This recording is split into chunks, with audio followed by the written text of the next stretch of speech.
and talk to our World Cup correspondent, Isa Ali. Isa, what a week it's been, my goodness. Absolutely, George. Great to see you. Well, Germany have gone one up against Spain. I must say I don't want to see Germany out, although they kind of deserve it. I don't want to see them go home so early, so I'm reasonably happy about that. But the big political stories keep on suppurating, don't they? Yeah, I mean, look, this is probably the most political World Cup there's ever been. That's not by accident. That is because of course, the unbridled, naked agenda that's been thrown at Qatar as hosts in particular, and of course as well towards Iran with all the situation going on back home and the Western media in particular, the English hacks trying to use it as an opportunity to destabilize the Iranian team. And Carlos Queiroz, actually the Iranian coach, doing a fantastic job at pushing back against that propaganda, telling those BBC journalists and others, why are you asking me about politics in Iran? Why don't you go and ask Gareth Southgate about the situation in England or the American coach or whatever it might be? And we saw the response of the Iranian team after a poor performance in the first game, preceded by the fact that the Iranian team didn't sing the national anthem in that first game. They chose to sing it in the second game, and look what happened.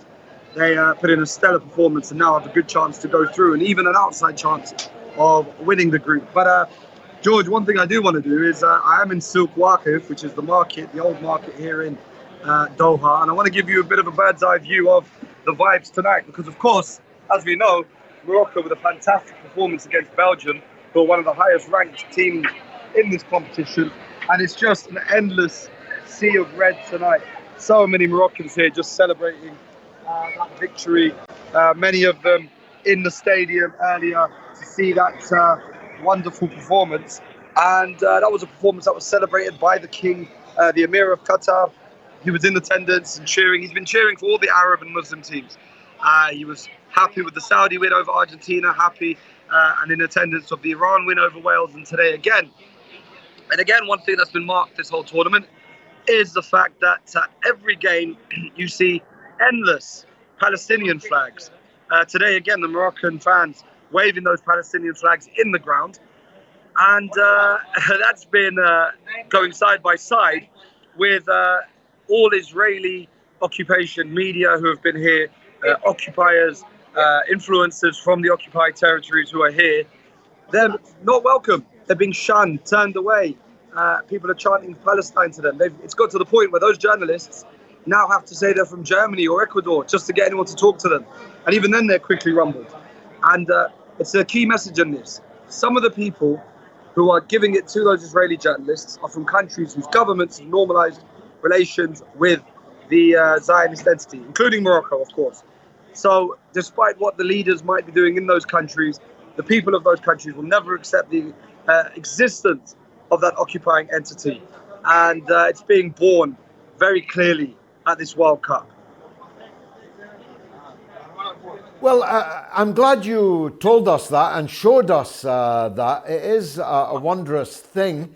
I opined after Saudi Arabia's epic and historic victory over Argentina that it would make every Arab and every Muslim in the world happy, even those who really, really don't like Saudi Arabia.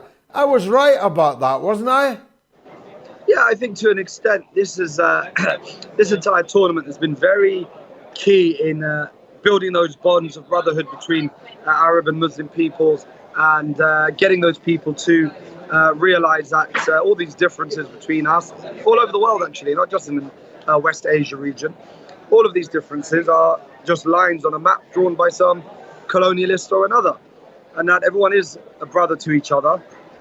And as the great Imam Ali says, the one who isn't your brother in religion is your equal in humanity. So many people here reaching across those bonds, happy to see Saudi having done well. And just between us, a bit of an exclusive, anyone that sees the Saudis is, or the fans, is encouraging them to carry those Palestinian flags and trying to build up that sense of Arab brotherhood among them. Because, back home the situation isn't easy. They are ruled by an iron fist by the Crown Prince there. And so as far as people here are concerned, we have to raise that awareness, even for those Arab youth who may not have that access to information that perhaps we'd hope them to have. Well, who'd have thunk that this would be one of the results of this Orientalist rampage over Arab and Muslim culture and countries that I've been talking about to you and myself over the last couple of weeks?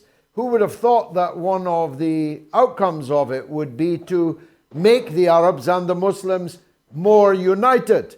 But on that subject, you won't have heard my opening remarks, but as it happens, I never watch Al Jazeera, but I have been during this World Cup, and I'm astounded that it is still mounting almost hourly, in fact, exactly hourly, assaults on Iran, fomenting political problems in Iran, in the service of the very same people that are targeting Qatar hourly over the World Cup. What's your take on that? I think it's clear that relations between Qatar and Iran have improved markedly. Going back to the blockade on Qatar, where Iran and Turkey were two of the countries that gave Qatar big support, not just in giving them food and other items into the country, but also a kind of implicit, if you will, guarantee that they would never allow Saudi tanks to roll over the border. Unfortunately, maybe that doesn't make its way to the editorial rooms of Al Jazeera. Some would say that, it's a positive. It shows that, these companies aren't state-controlled, that there is an independent policy there, if you will, an independent editorial room. But then that editorial room needs to be educated. Because, as you said, now is not the time to be trying to score political or maybe even sectarian points over Iran. Now is the time to realize that the people destabilizing Iran are the exact same people taking aim at Qatar. They're the exact same people, the same politics, the same ideology, the same groups, if you will, in Western Europe and in North America as well. And of course, some of their allies here in the West Asia region. So I would echo what you say, and I would tell whoever's in charge of those editorial rooms they need to improve. There has been a bit of an improvement since the Syrian crisis ended, or at least since the proxy war against Syria ended. And Al Jazeera did rein it back a bit. But definitely, I'm much like you, I don't really watch Al Jazeera, but if that is the case, they do need to rein it in. But again, I do want to stress, there's been a lot of good cooperation between Iran and Qatar on a state level, on a diplomatic level over the past few years. And hopefully that can lead to better relations in terms of how the media cover things that are happening in both those countries as well. Well, the German goal was ruled out, Isa. It's still 0-0 at half-time. Give us your take on the mother of all showdowns on Tuesday. Iran or USA? Who's going to do it? Well, the Iranians have a chance to go through with just a draw, depending what happens in the England game. But they should go forward and win. So in the last game, they played really well against Wales. And a big reason for that is because they kind of abandoned Carlos Queiroz's defensive football and just played. They were passionate, they were attacking, they dominated the midfield. And I think they have to do the same against the States. They can't play for a draw. In my reading of football, when you play for a draw, you're almost on a high to nothing because you just sit too deep and you defend. And I think they can beat the Americans.